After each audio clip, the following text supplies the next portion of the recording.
Hi guys, welcome to Red Dot Rants, the comedy and tragedy of living in Singapore. It's the 2nd of April 2024, and I'll start off with a comedy. It's self-explanatory, just watch. So familiar. Oh, I look familiar? I feel like I know you. I saw you online. Yeah, I knew it. I knew it. I saw you before. You see me before. Was it in your school? Wait, no. I feel like if I say this, I'll get cancelled from you. Don't worry about being cancelled. Just No, be yourself. I just Continue say to what I wanted compare. to say. Ah. You look like the content from shit. I see. Oh, that's where you see. So you watch a lot of social media. No, it's cause my family was talking about that. Ah. They'll say, wow, you know this minister? I say the content is from shit one So I made a mistake. Family continue to laugh at me. I don't know. So you see, just now you say, right, you are very affected by other people. So I told myself that, But it's when okay you make lah. mistake, you learn from it and make It's sure you okay don't make lah. the same mistake again. Actually, I wasn't my aspiration to be a minister. I wanted to be a librarian.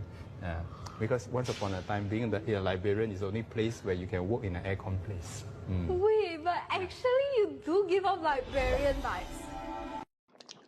A librarian. Actually, this wouldn't have been funny at all if not for Minister Chan's earlier condescending Hokkien Ping briefing and his xia sui comments. Next, some bad news. 82-year-old Hong Kong-based Singaporean writer and food critic Mr. Chua Lam, Cai Lan, is now wheelchair-bound after a fall. He was last seen in Malaysia. Mr. Chua's cavalier ways have earned him as many fans as they have earned him haters. Not surprisingly, some folks made fun of his current physical state.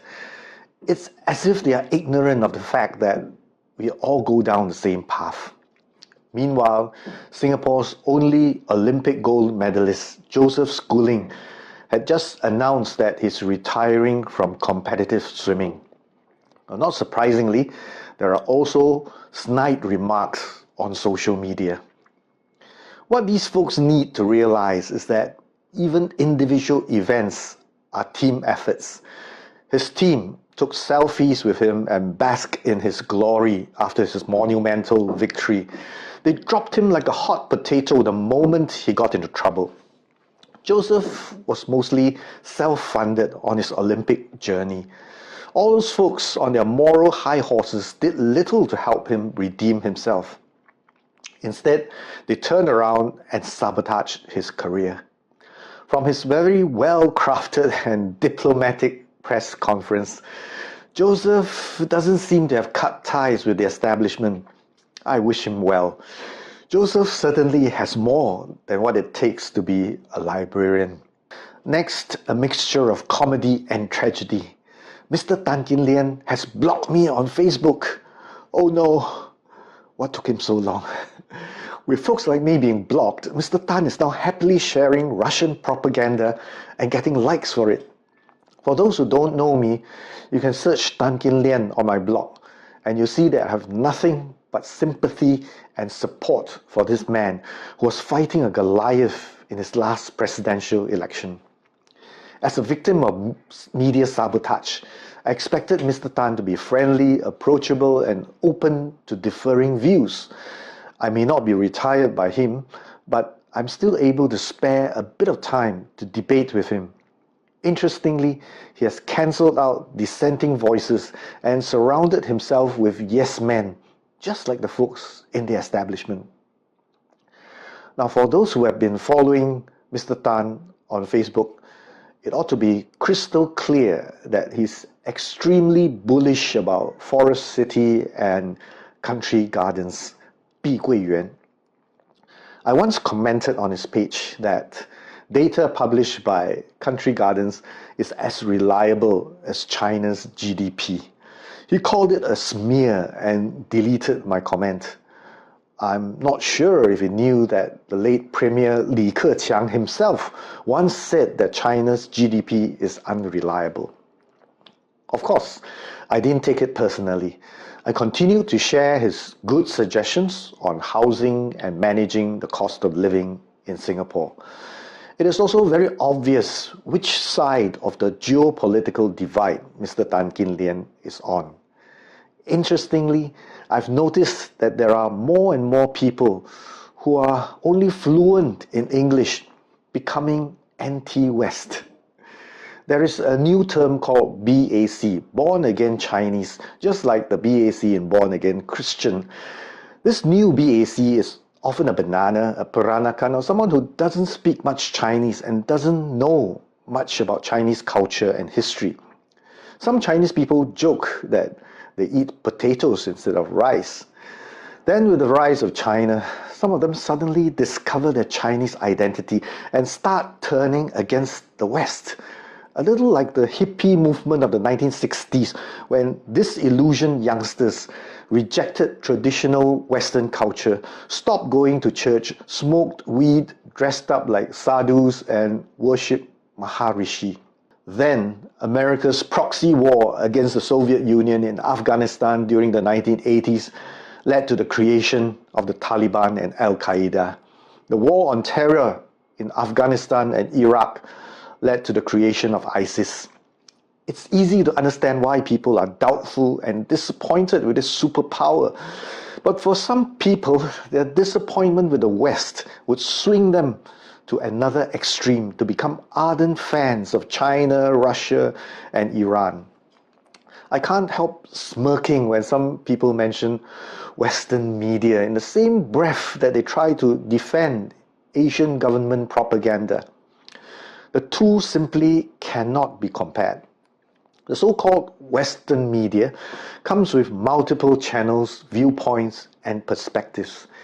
It could be the left wing, it could be the right wing, it could be liberal, it could be conservative.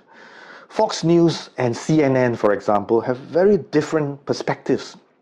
Piers Morgan had hosted numerous heated debates between folks having opposing views. Once in a while, different channels may happen to agree with each other, but they are all independent of the other. Now, this book cannot be described as flattering towards its subject. It attempts to paint a realistic, down-to-earth picture of perhaps the most well-known monarch in the world. Yet, Western media is regarded by certain people as always biased and inaccurate.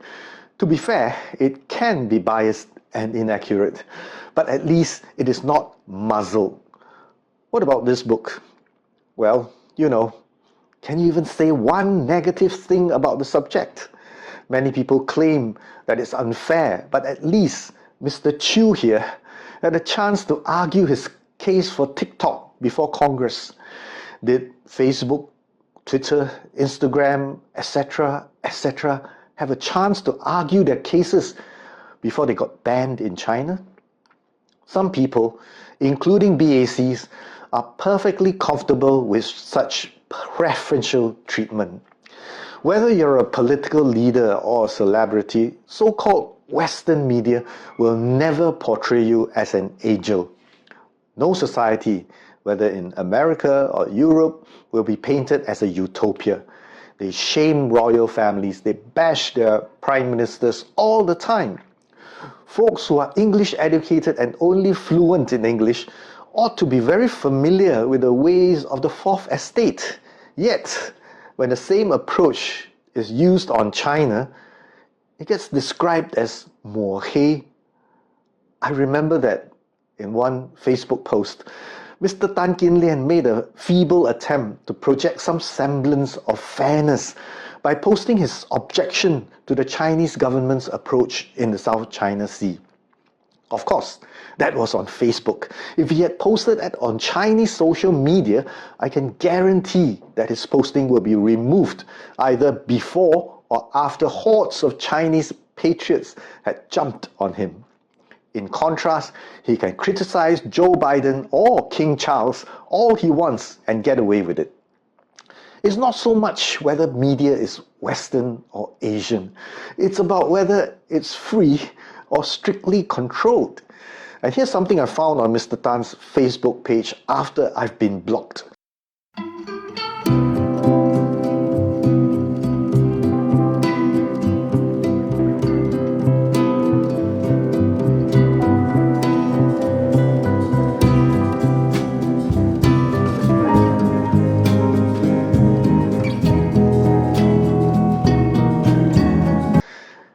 this make sense to you? You can say that America has a dysfunctional democracy. Even Singapore has some form of democracy. Some people happily vote for the establishment. Some people are afraid to lose that establishment. Together, they make up more than 50% of our total voters. But China's system, by any definition known to man, is not a democracy. 大会要求全党以习近平新时代中国特色社会主义思想统一思想和行动。同意的代表请举手。不同意的请举手。没有，没有，没有，没有，没有，没有，没有，通过。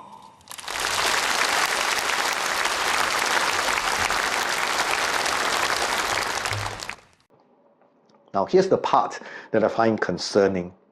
Mr. Tan was quoting a friend who either has no access to Facebook or is not comfortable posting on it. Who are these people in his private chat group? What influence do they have over him? And was he following their advice to block me and other people who disagree with his views? It's a pity that by cancelling folks who debate with him, Mr. Tan is now limiting his pool of supporters and followers to some pretty dubious characters. That's all I have for you in this video. Thanks for watching. See you again soon.